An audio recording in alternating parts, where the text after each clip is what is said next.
MLC Duvvada సతీమణి వాణి ఆరోపణలపై మాధురి స్పందించారు. ఆమె మీడియా సమావేశం నిర్వహించారు. ఈ సందర్భంగా ఆమె మాట్లాడుతూ దువ్వాడ వాణి పిలుపుతోనే నేను వైసీపీలోకి వచ్చాను, ఇప్పుడు తాను ఎవరో తెలియదంటున్నారు. నేను చాలా కష్టపడి ఎలక్షన్ నేను చేశాను, అది అందరికీ తెలుసు. టెక్కల్లో ఇంకొక కామెంట్ చేశారు ఆవిడ, డాన్సులు చెప్తూ లేడీస్ ని చాలా మంది ట్రాప్ చేస్తారని. నేను ఒక భరతనాట్యం డాన్స్ టీచర్ని, భరతనాట్యం చెప్తాను, చాలా మంది వేల మంది పిల్లలకు చెప్పాను. కోలాటం చెప్తాను, చాలా మంది లేడీస్ చెప్పాను. అందరూ టెక్కల్లో ఉన్న చాలా పెద్ద పెద్ద లేడీస్ అందరూ నా దగ్గరికి వస్తారు. ఇండైరెక్ట్ గా ఆవిడ ఆ లేడీస్ అందరినీ కూడా కామెంట్ చేసింది. ఆ వీడియో ఎవరో మీరు పెట్టారు, ఇందాక నేను చూసాను ఒక లింక్. ఆ వీడియోలో చాలా మంది లేడీస్ ని స్కూల్ కి పిలిపించి ఆ పేరుతో ట్రాప్ చేసి వీడియోస్ అవి పెడతారని అవి కూడా పెట్టారు. సో మీరు కూడా ఏదైనా చెప్పినప్పుడు, ఒక ఎలిగేషన్ చేసినప్పుడు లేడీస్ మీద అంత వేగంగా ఎవరో చెప్పగానే అలా ఎలిగేషన్ చేసేస్తే మరి వాళ్ళ పిల్లలు అంటున్నారు. ఎవరో ఆర్టీవీ నాయుడు గారు. నాకు కూడా 3 ఆడపిల్లలు ఉన్నారండి, ఇంకా చిన్న పిల్లలు భూమిలో ఉన్నారు నా పిల్లలు. వాళ్ళ పిల్లలు అట్లీస్ట్ సెటిల్ అయ్యారు మెడికల్. ఒక అమ్మాయి చదువుకుని మ్యారేజ్ అయింది, ఇంకో అమ్మాయి అట్లీస్ట్ డెంటల్ చేసింది. నా పసి పిల్ల 4 సంవత్సరాల కూతురు, ఇంకొక అమ్మాయి 9 years అమ్మాయి, ఇంకో అమ్మాయి 8 years అమ్మాయి.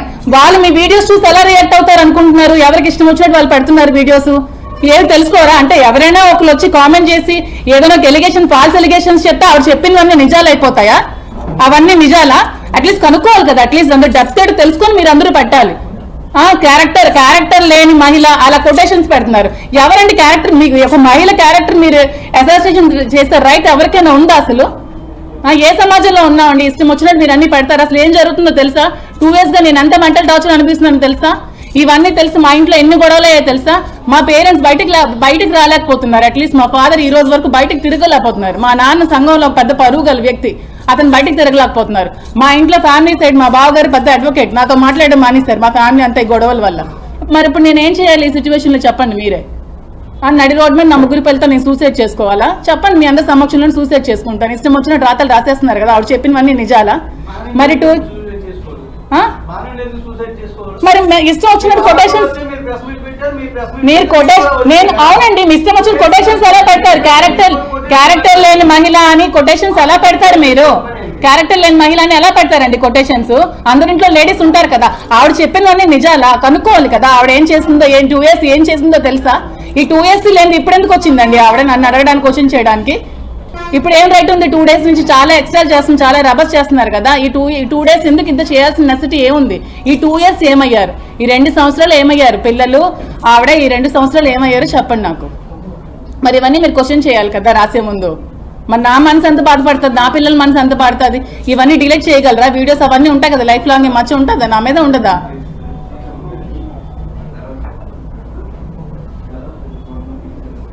కాదు, ఇవన్నీ రాసే ముందు ఆవిడ ఏం చెప్పినవన్నీ నిజాలు అయిపోవు కదా.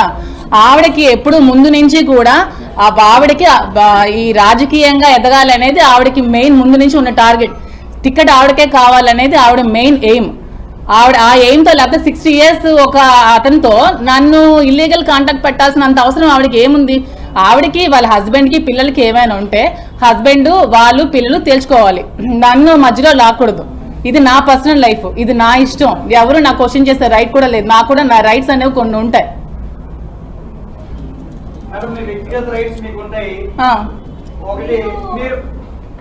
చెప్పండి.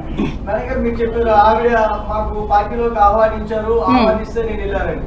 కానీ ఆవిడ అంతవరకు ఓకే, కానీ ఆవిడ జీవితంలో కూడా మీరు ఆహ్వానించకుండానే వెళ్ళిపోయారు అనేది ఆవిడ ప్రధాన ఆరోపణ. అదే ఇప్పుడు నేను చెప్తున్నాను. మీరు వెళ్ళారా లేదా? అయ్యా అదే నేను ఇప్పుడు చెప్తున్నాను. ఇంత చేశాక, ఇంత చెందాక, 2 years నుంచి ఇంత మచ్చ నా మీద వేసిన తర్వాత, దువ్వాడ శ్రీని గారికి నాకు ఇల్లీగల్ అఫైర్ ఉందని అందరూ చెప్పిన తర్వాత నేనేం చేయాలి చెప్పండి? నా హస్బెండ్ ఇప్పుడు నువ్వు నాకు వద్దు, ఇలాంటి ఎలిగేషన్స్ నీ మీద వస్తున్నాయి, దువ్వాడ శ్రీని గారికి నీకు ఉందని వాణి గారు ఊరంతా ప్రచారం చేస్తున్నారు, ఇప్పుడు ఏం చేయాలి? నీ లైఫ్ నువ్వు చూసుకోని తర్వాత నేను ఎవరితో ఉండాలి?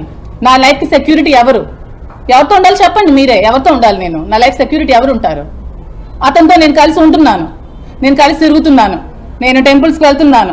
మీరు సోషల్ మీడియాలో వచ్చిన ఫొటోస్ టెంపుల్స్ మేము వెళ్ళాం. అవి ఇది చేసి కలిపి పెట్టారేమో నాకు తెలియదు, కానీ మార్పింగ్ చేశారు. కానీ నేను టెంపుల్స్కి వెళ్ళాను, మేము ఉంటున్నాం. మరి ఇంకా నాకు దిక్కుదోచిన స్థితిలో నేను ఏం చేయాలో చెప్పండి? నా లైఫ్ని ఇంత స్పాయిల్ చేశాక ఊరంతా ఆవిడ ప్రచారం చేశాక ప్రతి ఒక్కరి దగ్గరికి వెళ్ళి దువ్వాడ శ్రీను గారితో మాధురికి అఫైర్ ఉందని చెప్పిన తర్వాత నేనేం చేయాలో చెప్పండి. నేను ఎలా రియాక్ట్ అవ్వాలి? అంటే నేను ఇప్పుడు నా ముగ్గురు పిల్లలతో నడి రోడ్డు మీద ఆత్మహత్య చేసుకోవాలా, లేకపోతే నాలే సెక్యూరిటీ నేను చూసుకోవాలా? చెప్పండి, అడగండి. శ్రీను గారితోనే టెంపుల్కి వెళ్ళాను. ఇది 2 years ముందు నుంచి జరుగుతుందని చెప్తున్నాను కదా. 2 years ముందు నుంచి ఈ సోషల్ మీడియాలో ఫొటోస్ పెట్టారు కదా, మీనాక్షి అమ్మవారి దగ్గర టెంపుల్. అవును, టెంపుల్స్ కి వెళ్ళాం.